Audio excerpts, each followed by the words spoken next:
林师兄，谢谢你的邀请，但我不能再跟你一起出去了。我有喜欢的人了。再见啊。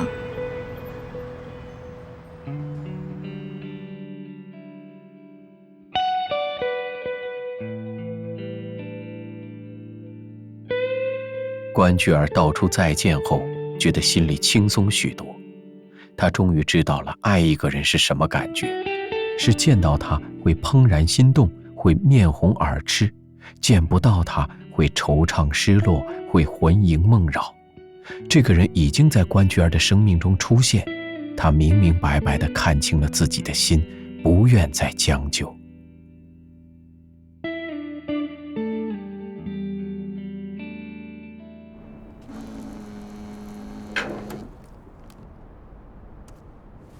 钱已经收到了。哎呀，我这不是刚陪人家从银行取钱回来吗？可是人家对方说呀，这个住院的费用是逐日产生的呀。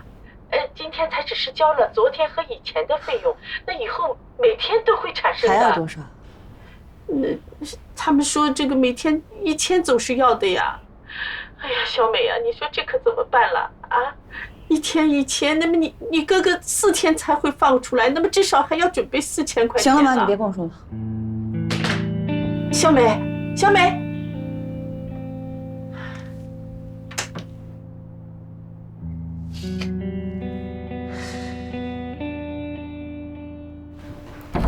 小乔，回来了怎么又不说一声啊？怎么，告诉你我要回来，好让某些人有心理准备啊？怎么了？丑大，说吧，什么意思啊？这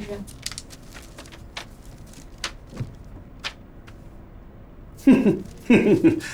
你是我女儿啊，给你电资发工资怎么了？是你的秘书打报告到公司，你又在出差。按公司规定，没有分公司老总的签字，一律不能批钱，只能我私人借款给你。那你也不能这样，我已经正告财务了，以后未经我的允许，不接受你的任何借款。我独立的这么辛苦，被你这么一搞，人家还以为我靠爸呢。哼哼，好好好，爸爸听你的。那你保证不插手我公司的任何事儿？爸爸保证，绝不插手。那差不多。我已经向总公司请款了，把你借的钱全部打回你的账上。工资发放下去还剩下一些钱，我已经拿来报销了，就当是对你这次干涉行为的惩罚。你做什么事情，爸爸都没有意见。说吧，今天有什么安排？没有安排啊。我昨天出差回来，开了1天的会，讨论需要跟进刚接触客户的资料内容，还检查了印标工作的进程。今天把任务都布置下去了，刚好过来兴师问罪。既然这样，要不要旁听会议啊？我们正在讨论整个集团下季度的发展方向，听一听没坏处。又开会啊？我就不去了吧。每次听你们开会，我就像个庄子似的，说傻坐在那儿，一点意义都没有。以前是以前，现在是现在。爸爸常给你出主意，这次你也帮帮爸爸，替爸爸出出主意，行不行？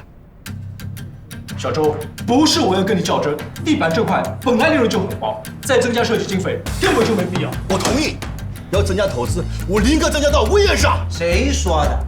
卫浴这一块根本没有办法跟国外的大品牌相比，要不是靠着公司，我们能卖出多少都不知道，更不要说利润了。这点我同意。都不要吵了，公司的预算有限，给谁不给谁得从全局考虑。这样吧，散会之后你们回去做一个下半年的工作计划以及相应的预算，及时的上报公司，公司董事会讨论之后再做决定。小乔，愣什么神儿啊？想什么呢？爸，我听懂了呀。你们今天开会的内容，我全部都能听懂，太神奇了。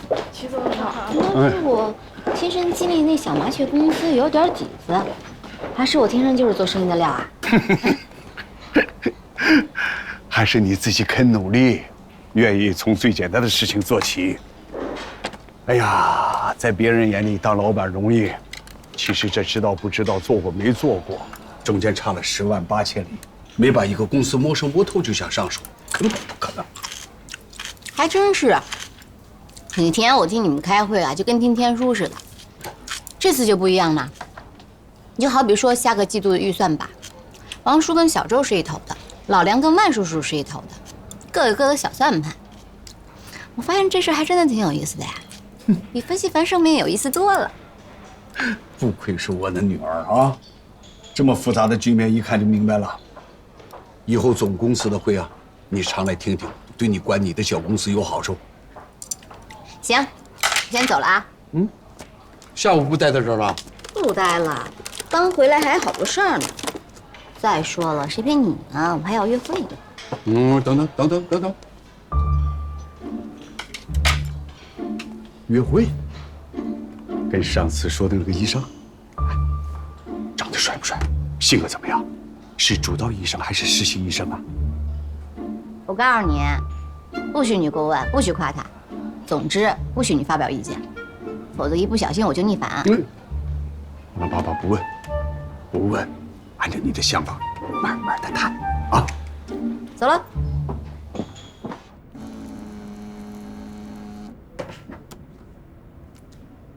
小曲，怎么了？刚从我爸公司出来，谴责他对我公司财务的粗暴干涉。你呢？下午下班以后干嘛？下午下班之后，你有什么事吗？我这次出差出的我皮肤都老了10岁。你要是下午没事的话，我下班也会去找你啊。我们去上次去过的那家美容院做护理，完事一起吃饭。我把赵医生约出来，让你们认识认识。然后呢，我就扔下你走啦。我向来是重色轻友，你懂的。下班之后约了魏魏一起吃饭。当然，如果你要不介意的话，我们也可以4个人一起。好啊。不过话说回来，安迪，你可不许对我们赵医生放电哦。放电？我没有那个技能。你长得那么美，往那一杵就等同于自动放电，也就你自己不知道。不过你现在已经是魏兄的人了，我放心的很。好吧，那你跟赵医生说吧。早联系好啦，像赵医生这种稀有的货色，现在才约哪来得及呀？OK， 那一会儿见。拜拜拜。Hello， 不好意思啊，今天的晚饭我们可不可以4个人一起吃啊？曲潇潇说她想带她的赵医生跟我们认识。可以啊，我支持你多跟曲筱绡一起玩。为什么？啊，感受一下她无拘无束的游戏态度啊。说实话，我很羡慕曲筱绡这种率性的性格，但是在疫情方面，我不太欣赏她的态度。我更欣赏认真负责任的人生态度，比如小关。你相信我没错的，你对自己要求太高，把自己绑得太紧。小曲呢，正好相反，这也是我前年债务缠身差点跳楼之后才有的人生感悟。回头跟你详谈吧。好吧，拜拜。魏兄真的是这么说的？哈哈，有眼光。就不该告诉你，本来就得意，以后更得意忘形了。本来22层就我这么一个通透的人，魏兄夸我没错啊。对了，有件事情我觉得特奇怪，2202工作资历最短的住最好的房间，工作资历最高的樊胜美却住最便宜的房间。那钱都花哪儿去了？他才30岁，应该在人事岗位上没有待很长时间，而且也做不到部门经理的位置。看他也不像个部门经理，做事不够果断。那你是不了解现在中低层人民的工资结构。我这2天亲自招人才知道，现在用人成本有多高。像小兄那种满大街都是的，当然便宜了。但凡有点本事的，价格就成倍的飙上去了。按理说，像樊胜美这种每天都处在跟人讲工资的位置上，她的工资价格不应该不符合市场价呀？为什么呢？哪有那么多为什么？每个人都有自己的理由，是别人不知道的。小樊最近挺不容易的，你答应过我，不再招惹他的啊。这里边肯定有事儿。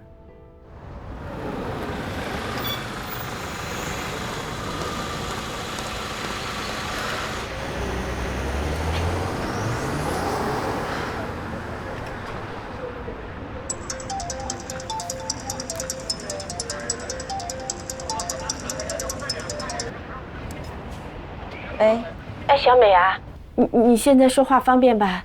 方不方便不是也得说吗？啊，是这样啊，人家对方又拿着账单上门了，说是再要1000块钱。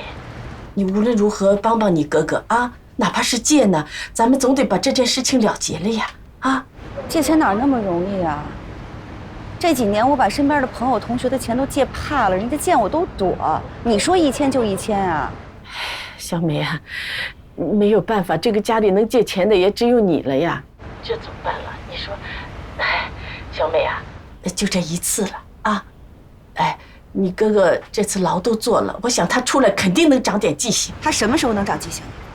你把他腿打折都不一定长记性。小美啊，这样，明天1000，还有后天，那这样你今天晚上辛苦一下，就多借一点啊。我借得到借不到，没办法。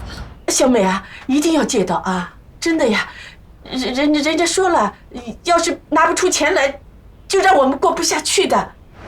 小美，你帮帮你哥哥啊！谁让你哥哥犯浑呢？我们也是没有办法呀，现在只有依靠你了呀！啊，谁让咱们是一家人呢？妈，我能有什么办法呀？啊，我也就是个普通的打工族，我哪能挣钱那么容易啊？要不这样吧，我去做3陪得了，好吗？小美，行了，别说了，让那些人回去等着吧。明天让他们到银行去，我能借多少就给他们多少。好了，明天他一定借到的。明天能有吗？有的。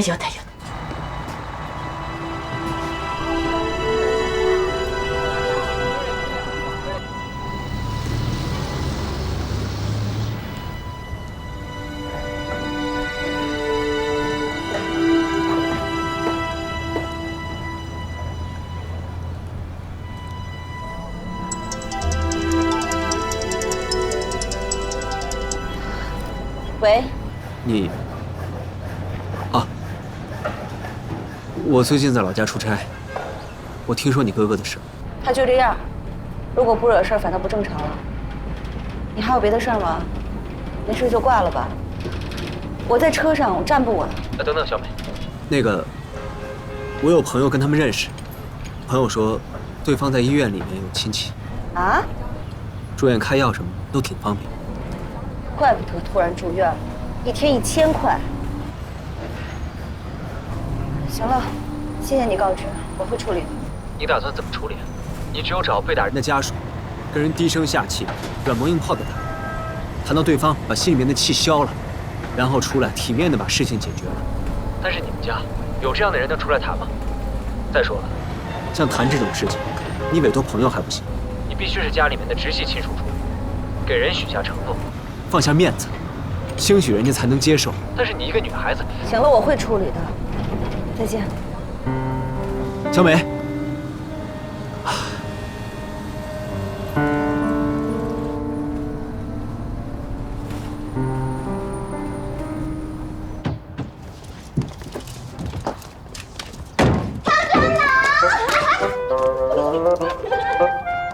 小妖精。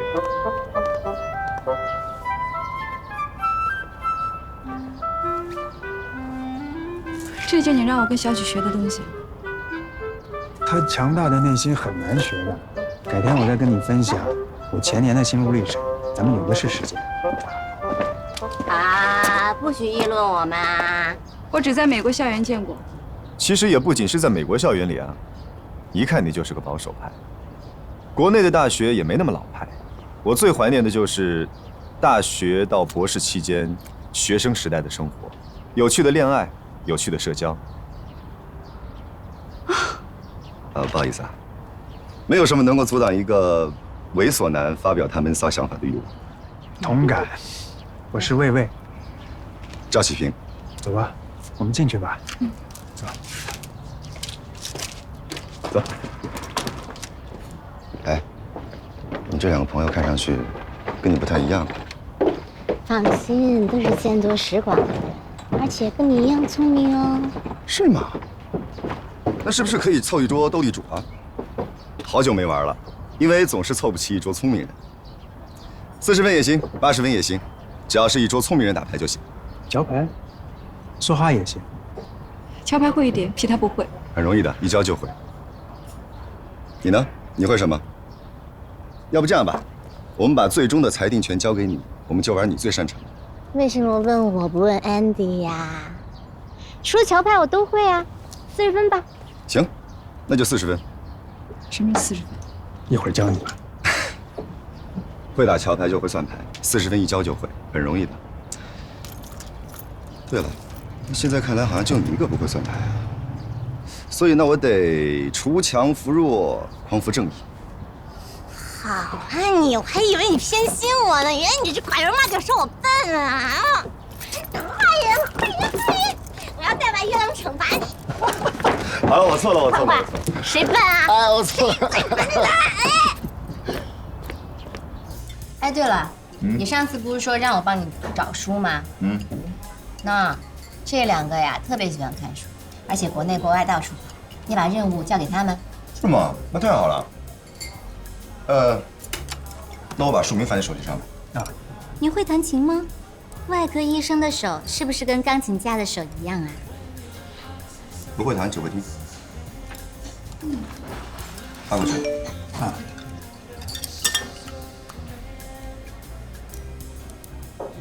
这个很特别。赵医生，如果以后有时间呢，可以去我家书房坐坐。如果看原文书不吃力的话，你可以去安迪家坐坐。不过你的爱好可真够艰深的，有3本书我也得下单买回来。也不一定，我这个人呢，既看得来弗洛伊德，也喜欢海贼王，偶尔还研究研究《金瓶梅》。以前呢爱清高装样子，现在终于知道了，人生苦短，有点感兴趣的事情不容易，切莫装逼，虚耗光阴。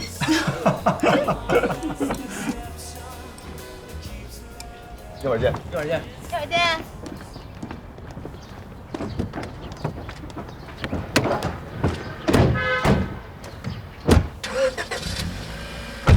这就是你说的那个赵医生啊？是啊，没想到他跟小曲发展这么快。不过小曲也是有本事，他们真是从完全不认识开始追的。小曲还有一半时间在出差。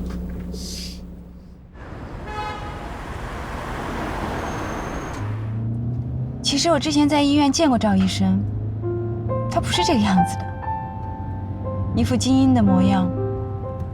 没想到平时这么活泼。小曲有眼光，我也挺喜欢赵医生的。这个人想得很开，也许是医生，看多了生死吧，而且还那么聪明，看那么多书。他跟小曲一样都洒脱，只是小曲无知者无畏，他相反。嘿，你又在研究人啊？我在你面前是透明的，真可怕。你怎么可能是透明的？你提升太快了，每次我觉得稍微有点了解你的时候，你一提升，我眼前又一团乱麻。哎，你有没有觉得小曲在赵医生面前有点装啊？刚才说弗洛伊德的时候，我觉得他好像没有听懂啊。偶像，真的又被你看穿了。其实小曲脑子很够用，人也很聪明，而且见多识广，所以应付应付没问题。只不过你今天怎么这么八卦？要怪也怪那个赵医生啊，他那么风流倜傥，还一点都不避讳的欣赏你，我有点烦。这谁呀？说停我车位上。啊？怎么了？没事儿。你牌打得好不好呀？哎，这里没有人。放那。还有3天放出来，就是3000。水电费、交通费，我至少还得再借2000块钱才能熬过这个月。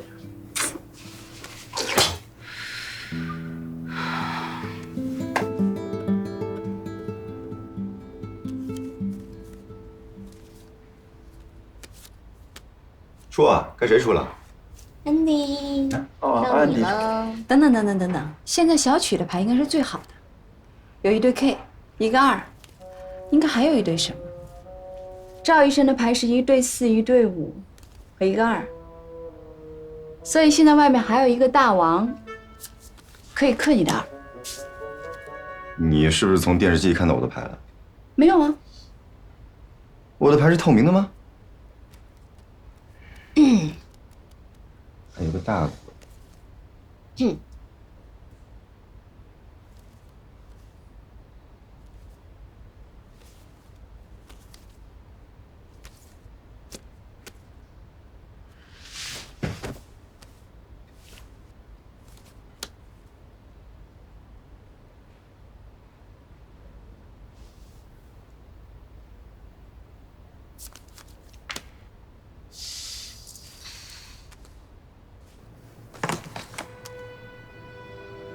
朋友说，对方在医院里面有亲戚，住院开药什么的都挺方便。人家说了，要是拿不出钱来，就让我们过不下去的。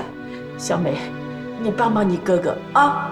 谁让你哥哥犯浑呢？我们也是没有办法呀，现在只有依靠你了呀。哪怕是借呢，咱们总得把这件事情了结了呀！啊，我们都老了，就指着你来帮着你哥了啊！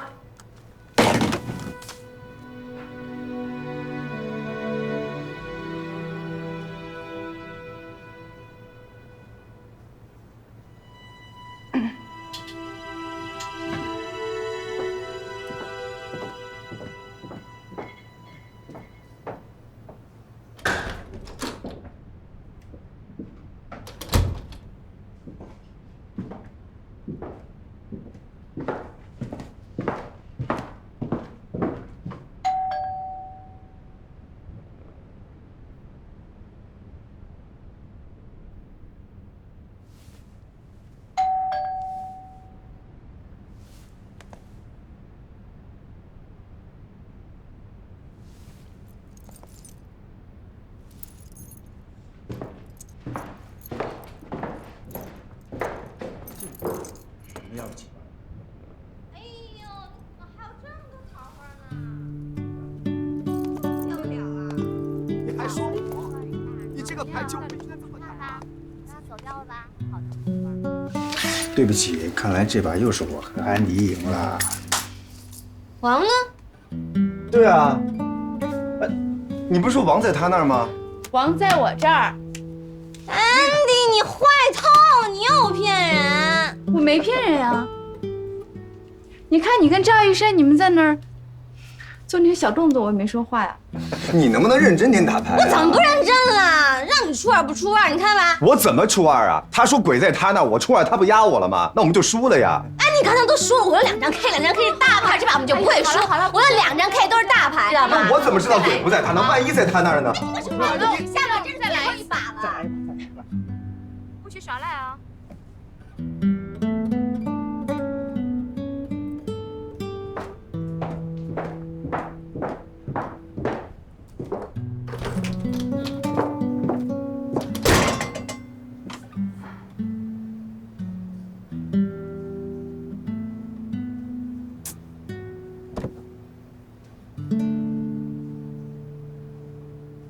哎呀，我们这是要连升2级了。哎，你刚才那个玩的不错呀，只是小曲没有配合你。安迪，你又骗人！明明有2张 A， 还说没有，害我出也不敢出，白白丢了好多分。还有你，有王怎么不上啊？我都给你暗示了，让你拦住安迪，拦住安迪。要不是你让安迪上手，这把牌我们就不会输。哎，到底问题在谁那儿啊？你明明手上有同花在手，你肯定要留大牌保底啊！你出那么早干嘛呀？可是我哪知道他底牌有多大呢？不是，你这个牌就不是这么打，你知道吗？那应该怎么打啊？哎，好了，别吵了。搞一点小动作，其实没有什么问题的。但是骗人不对啊，骗人就是原则性的问题了。都是安迪不好，明明知道你底牌放了那么多分，他还骗你，太坏了。亲爱的麦克贝斯夫人，您的双手也并不干净。夫人，你叫魏大哥夫人，难道魏大哥你竟然是小受？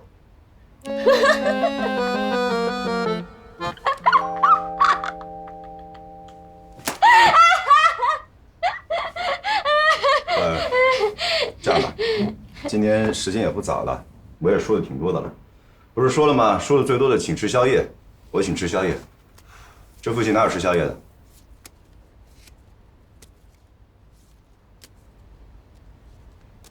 怎么回事啊？麦克白夫人呢，是莎士比亚剧里面一个典型的人物，就是指帮凶那类人。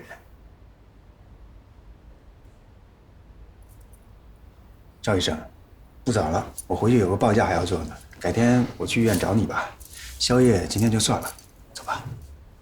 别呀，我开玩笑的，别生气嘛。好吧，别，那吃宵夜去吧，好吧，我请客，好吗？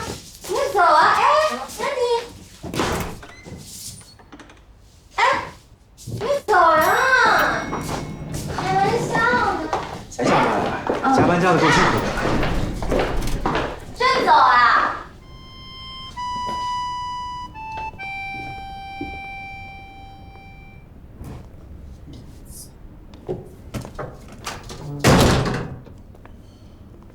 你也别送了，回屋吧，外面还挺冷的呢。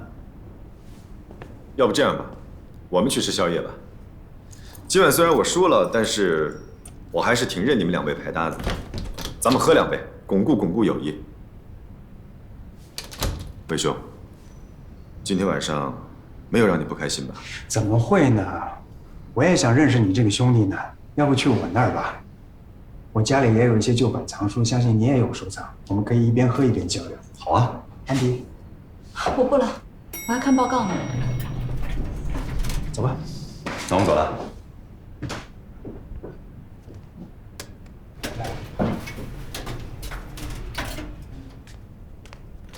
安迪姐，有事啊？能去你那儿说吗？来吧。怎么了，小环？有什么事儿说吧。就是上回我跟你说我遇见了一个人，就是刚才那个人。赵医生，他是小曲的男朋友。小曲的男朋友。而且有一天，我看见他在小曲家过夜。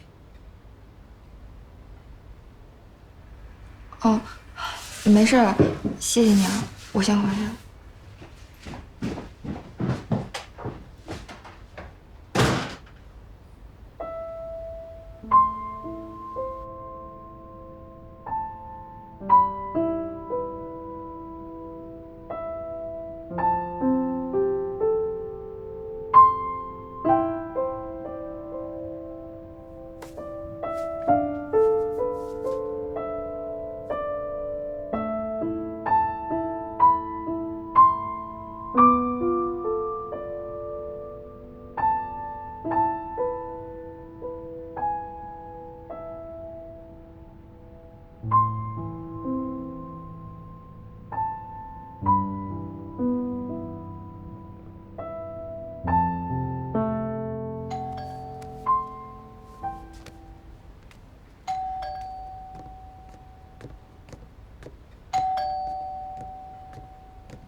安迪，我真的不是故意的，不是故意要说你们坏话的。进来说吧。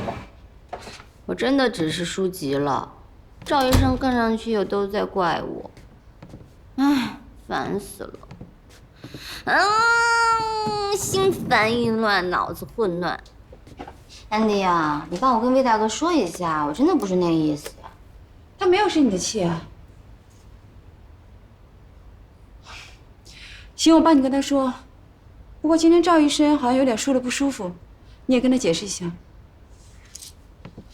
文迪，你不会也在生我的气吧？我真的不是那个意思，我只是脱口而出了。你今天怎么了？我真的没有生你的气，你有点说的本性全失了。自己拿水喝，我看报告了。你在工作呀？做一份收购计划。那我不打扰你了，你帮我跟魏大哥解释一下吧。Good night。拜。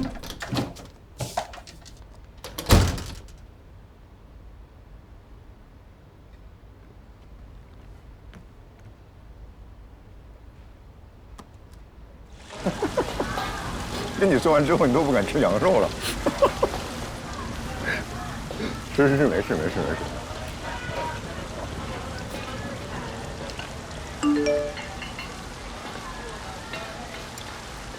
如果你12点钟之前结束的话，你给我打个电话。我想问问你，为什么要小题大做？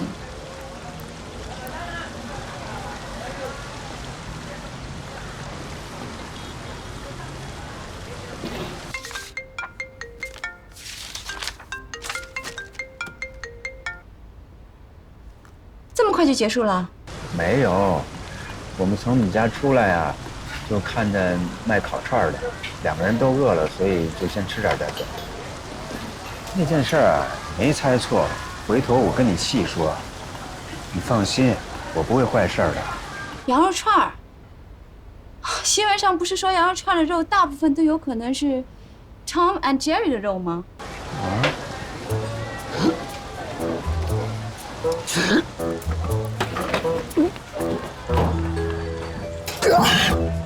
？Hello， 喂，魏兄在吐呢，那个他比划手势让我先跟你说一下。他说什么？就是因为我跟他说了羊肉串是猫和老鼠的肉，所以他吐吗？你真跟他这么说的呀？那魏兄太可怜了，你知道吗？我们在从等羊肉串的时候就已经开始讨论了，这个烟熏的温度到底是多少？能不能杀死羊肉里的寄生虫、虫卵、致病菌等？我还给他详细列举了羊肉串中可能存在的寄生虫以及症状。哎呀，可怜的魏兄！现在看来，他虽然坚强地把这个羊肉串咽了下去，但是我觉得他心里其实还是挺膈应的。所以我再一刺激他，他就吐了。对啊，这个胃酸啊，它反流到这个食道和咽喉当中是很难受的。不过魏兄很聪明，他现在正用水在稀释他食道里的胃酸呢。他没事吧？你们在哪？要不我现在过去一趟？不用，有我在怕什么？没事，等会儿魏兄自己跟你说。喂，别过来了，这么晚你又不认得路。没什么大不了的，只不过跟医生吃饭真的需要点勇气，尤其是眼前这个医生。你知道吗？他一边说绦虫，一边咬开羊肉，然后还指给我看里面那些白色颗粒物可能是什么东西，然后还特别镇定地把那些肉都吃下去。你试试，换谁谁都受不了。我是不是警告过你，不要轻易跟我讨论这个问题，很危险。你不信啊？你太凶残了，你居然还能笑得出来啊！医生对待病患不是应该春天般的温暖吗？不好意思，现在是下班时间，况且你也不算是病号呀。哇，你还能调侃，看样子没什么大问题。所以呀，这个情绪积累很可怕，若不及时疏导的话，就是我现在这样的结果。你放心吧，我现在已经没事了。你是不是在暗示我，刚才小曲和赵医生的情绪积累已经到了一个极点，所以你小题大做，结束这个牌局？可是刚才为什么小曲跑到我这儿来，非得要我转达对你的歉意呢？这不是他的性格。哎呀，看来他是聪明人啊！你等着啊，我一会儿回去跟你细说。拜拜。OK， 拜。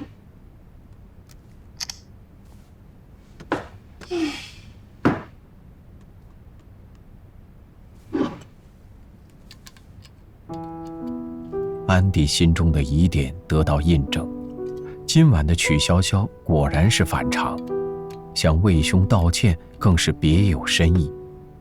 他早就知道魏魏心思细密，非常人能及，但却想不到他一个行为之后还有更多的解释。普通打牌而已，难道还玩环环相扣？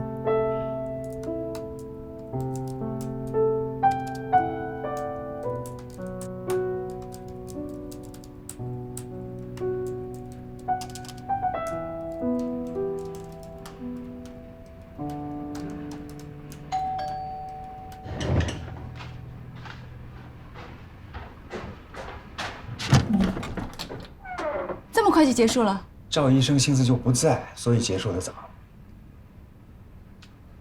进去说。好。刚好我想知道今晚的罗生门到底是怎么回事。打牌闹成这样，有一半责任在你。我是给你收拾残局呢。跟我有关啊？你这个人啊，一做什么事情就太投入。你一开始不了解规则，我们有输有赢，气氛还不错。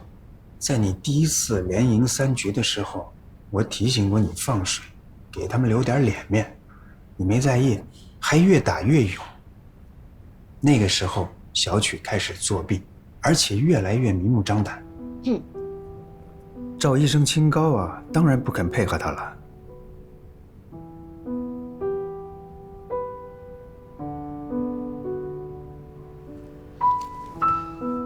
但等你从算牌精熟到开始算人的时候，赵医生就对小曲的愚钝而继续作弊的不满上升到反感的地步了。有那么夸张吗？我真的一点都不觉得。你的心思都在牌上，当然不会发现了。小曲都被你打晕了，他不择手段想赢，全然没有意识到输牌的原因在于他的智商。那赵医生呢？输的也不好意思叫停，还被你嘲笑2个人合起伙来作弊。赵医生是聪明人啊，你冤枉他其他的倒也罢了，冤枉他做笨贼，那就是点了他的死穴。加上小曲还一直埋怨他不肯配合，那他就生气了。你能不能认真点打牌？我怎么不认真了？让你出2不出2，你看吧。我怎么出2啊？他说鬼在他那，我出2，他不压我了吗？那我们就输了呀。哎，你刚才都说了，我有2张 K，2张 K 是大牌了，好吗？那万一鬼没有在他那儿呢？你如果出2这把我们就不会输。我有2张 K 都是大牌。那你可以放水啊。我要是贸然放水，当然就被你看出来了。再说，我难得看你玩得这么开心，我不舍得打断你的雅兴。之前你跟我说小曲在赵医生面前有点装，我还不觉得。可是刚才小曲在最后开玩笑的时候，赵医生的脸色都变了，我都替他尴尬。亲爱的 Macbeth 夫人，您的双手也并不干净。夫人，你叫魏大哥夫人，难道魏大哥你竟然是小受？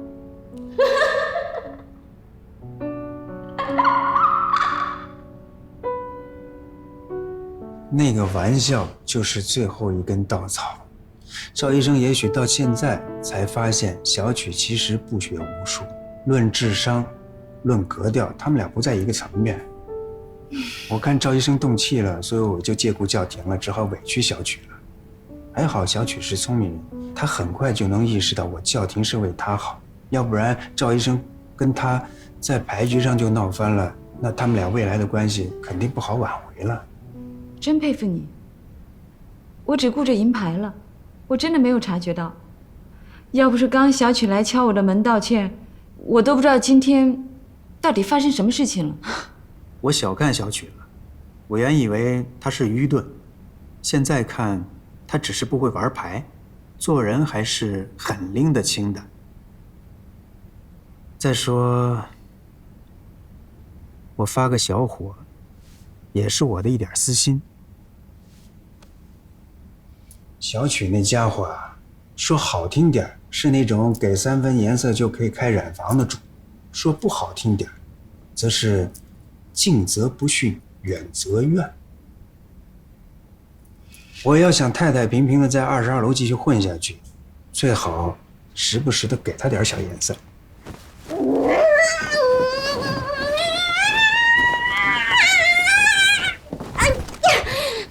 许潇潇，你怎么这么蠢呢？明知道安婷和林兄这么聪明，还非要跟他们打牌，打就打吧，还非要接话。啊，你脑子是不是秀逗啊你？